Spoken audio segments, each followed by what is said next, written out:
Yo, good morning, whoever's watching this. Oh, we're going through a yellow light. Woo! In this video, I just wanted to talk about doing it for yourself. This is just something that I started doing for myself, no pun intended. But you need to start doing it for yourself and yourself only. And what I mean by that is releasing the emotional attachment part. And you might be wondering, well, what is doing it for myself? Of course I do it for myself. And what is the emotional attachment?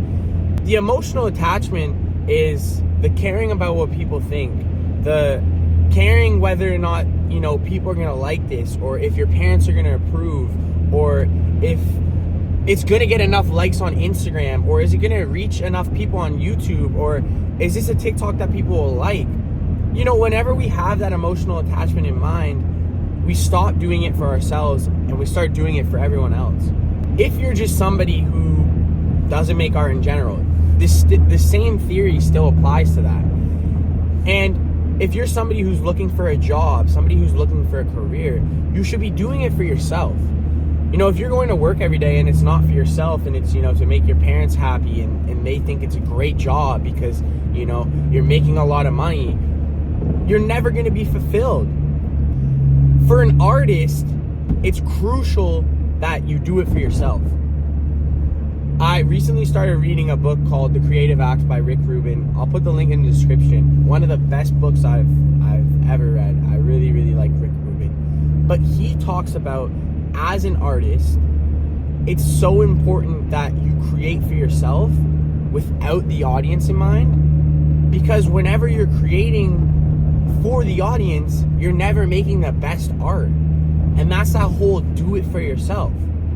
And the reason why I started making these videos is I was somebody who liked to journal a lot. And I was kind of suffering from an identity crisis, which I'll drop a video on. And I was like, what should I do for YouTube? And I was like, just do it for yourself. Do what your higher self really enjoys. Do what your higher self really, really likes, which is just hopping in the car and just talking and preaching stuff that I want to preach to myself, that I believe in, without worrying about whether or not the audience is gonna agree with it, or if people are gonna like it, or if it's gonna get the views. A lot of us act from that emotional attachment part. It's is this gonna work? Are we gonna get the views? I don't know if I really like the title.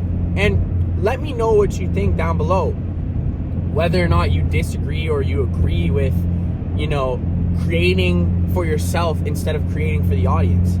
And I think it's extremely crucial, and I take a lot of pride in doing it for yourself, because that's where you're gonna find the most success. That's where you're gonna be the most happy. And I don't know if you noticed, but authenticity is literally the highest vibration. It's not love, it's authenticity. And people want to connect to people who are authentic, people who are genuine, people who are just trying to preach things that they like for themselves. It's crucial that you're doing it for yourself, because that's where you're going to find the longevity in it. If you're never doing things for yourself, there's never going to be any longevity, because it's you're doing it for everyone else. It's never going to last you. So this is for anybody who suffers from emotional attachment. We all do it. It's hard not to have that emotional attachment in your mind. But it's crucial, if you're somebody who wants to post an Instagram picture or post something, on social media, release the emotional attachment. Release the whole, how many likes is it going to get? Are people going to comment? Are my friends going to like it? You should be posting for yourself. Literally yourself. That's the most important thing, posting for yourself. And it's the same thing as an artist. You want to make a video, don't have the audience in mind, or only be creating for the audience. Don't be creating just so you can get the likes, just so you can get the views. That's just not creating art. The best art, like Rick Rubin says, is creating for ourselves.